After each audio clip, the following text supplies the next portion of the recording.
Yo, this Philly Twizz. Shout out to Mikey T, the movie star. We live on Report Card Radio.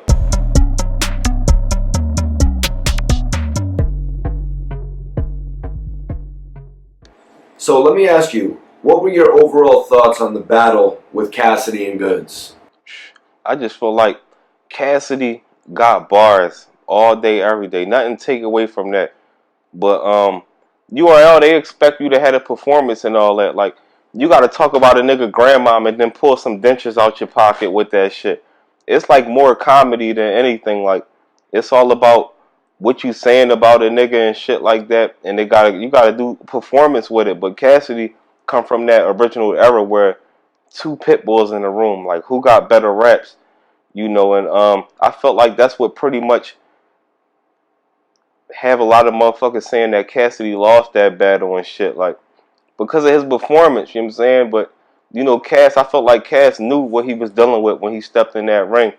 So they be wanting all that extra shit, bro. Like, you gotta be 8 Mile with it. Like, you gotta be on your 8 Mile shit with it. And Cassidy he rap like how he rap. Like I was saying on one of my videos and shit.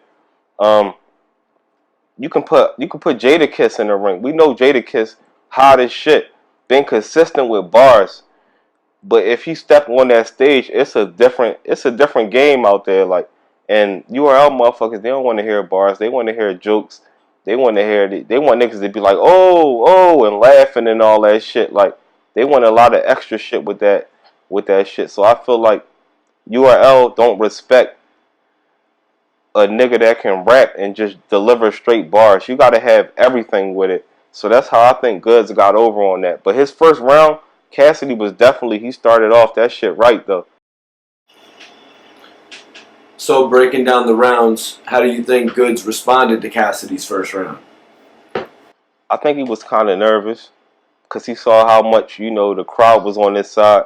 But I also think that he knew once he started talking that you ain't got to be the hottest rapper on that shit. You just got to know how to talk to the crowd. Like, and Goodz is used to talking to the crowd, so I think it was like a 50-50. Like, he ain't know what Cass had on his second and third round. But once he heard Cass' second verse, he already knew, like, this shit was like mixtape shit. Another thing that kind of got him was Cassidy didn't have too much directed straight to him. Like, you got to be on some shit like, nigga, you went to this school in 8th grade. Stop acting like you a gangster or some shit. Like, you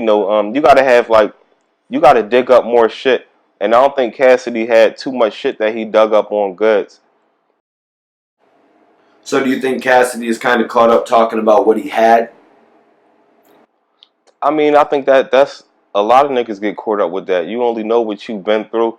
And don't nobody know Cassidy financial situation, but he still got 250, I think, off of this battle. 250 racks, so regardless, Cassidy won anyway. He getting that fucking bread off of it, but it don't take much away from Cassidy. It's just showing that to fit URL expectations, you got to do this a certain way. It's like if you might be KRS-One or Nas, but you come nowadays with that mumble rap shit, your shit, you might not get 608 million views like a nigga like one of these new niggas might get that can't really rap. They want some shit they could dance to.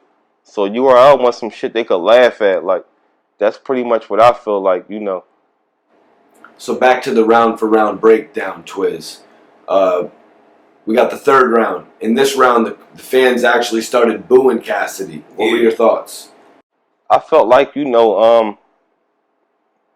the crowd wasn't really respecting his bars. They wanted to hear that URL shit. Like, what do you got under your sleeve? Because, Cash promo was crazy. Ain't nothing taken away from that. Ain't nothing taken away from Cash promo, but people wanted to see, like, you got to pull a rabbit out the hat now. Like, it's time to switch it up. Like, I feel like his first verse was the hottest. And when you dealing with that type of shit, like, you got to come harder. If your first verse was hot, then your second round and your third round gotta outdo that, and I don't know how that shit happened, man. Like, it was just crazy. I was upset myself because I was expecting Cass to 3-0 him because he was talking about how he studied it and shit like that. But obviously, Cass kind of stuck in his ways and shit with how he rap. which, you know, you got to pretty much, I guess, dumb it down for the URL motherfuckers. Like, you got to get more, you know, on your comedy shit with it. Like, once Goodz had mentioned ARAB, the ARAB backstabbing, and the transaction, I think it was pretty much a wrap. yeah, but, you know, Disaster tried that shit on them too. You know, the only niggas that really know what happened was the niggas that was there and shit like that. So when it come to like URL shit, man, it's like you can be like, oh, this nigga, your dad a tranny, and everybody gonna be like, oh, your dad a tranny. So that's more so it's like controlling the crowd. Like, you know, the shit was crazy, man. It was crazy, and you know, everybody around the world saw, you know, what ARAB was, how he was grinding Cassidy to fuck up, you know. But at the end of the day, I feel like that was like some recyclable shit right there, because Disaster already was, you know, trying to bomb him for AR and them and shit like that.